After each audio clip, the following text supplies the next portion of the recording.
Good afternoon, Southwest Florida. I'm Bri Walling. This Naples Herald Lunch Break is sponsored by our friends at Kia of Cape Coral. This afternoon, we'll tell you about ex-felon Floridians seeking to have their voting rights restored, a report showing still excessive misuse of drugs in nursing homes, and more. Today is Monday, February 5th, and this is the Lunch Break. The Florida Constitution Revision Commission may tackle the state's process for restoring voting rights of ex-felons after a federal judge ruled the current clemency process is unconstitutional. Members of the Commission's Ethics and Elections Committee unanimously agreed Friday to explore ways to consider the issue, either through additional committee meetings or by amending a proposal when the full commission meets in March.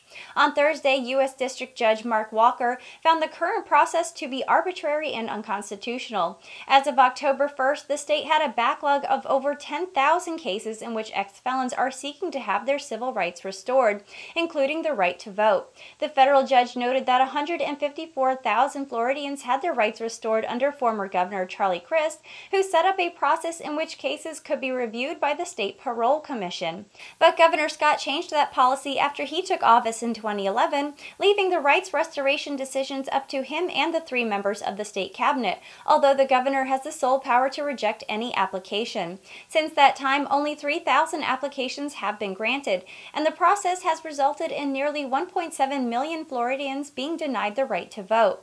The commission considered several proposals aimed at automatically restoring voting rights for ex-felons, but those proposals were withdrawn when the political committee, Floridians for a Fair Democracy, obtained enough petition signatures to place an initiative known as Amendment 4 on the fall ballot.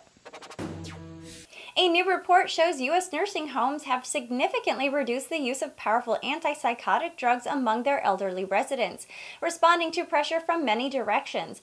Yet advocacy groups insist that over-medication remains a major problem and want the pressure to intensify. According to the latest data, the percentage of long-term nursing home residents being given antipsychotic drugs dropped from about 24% in late 2011 to under 16% last year, with decreases reported in all 50 states.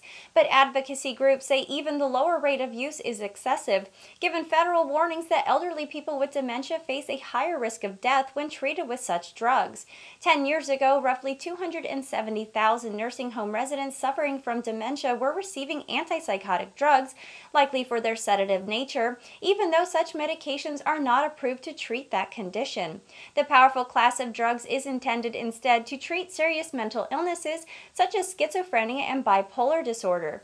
According to the group, the biggest challenge is to change a mindset among some nursing home staff and some residents' families that behavior arising from dementia is abnormal and warrants the use of antipsychotics.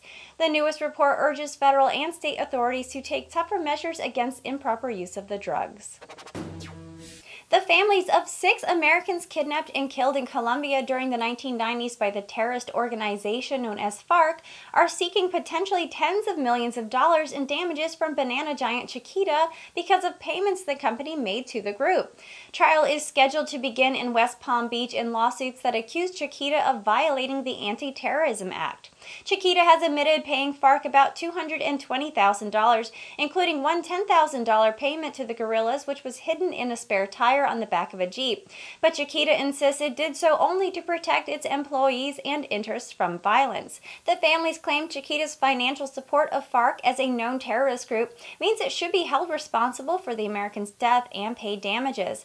The families must prove that Chiquita executives knew FARC was engaged in violent terror acts that could affect Americans, and that the deaths of their loved ones were foreseeable when the payments were made. 5 of the Americans killed were members of a missionary group based in Sanford, Florida, and the 6th was a geologist for an Alabama company working on a project in Colombia. Although the lawsuit asks for no specific damages, other similar cases have resulted in verdicts in the tens of millions of dollars, in part because any damages awarded are automatically tripled. And that was the lunch break for today. I'm Bri Walling. For your twice daily news fix, head over to the Naples Herald YouTube channel and subscribe. Leave us a comment to let us know your thoughts on the news or what you would like to hear about.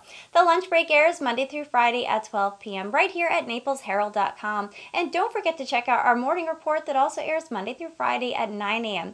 Thank you for watching. We'll see you tomorrow.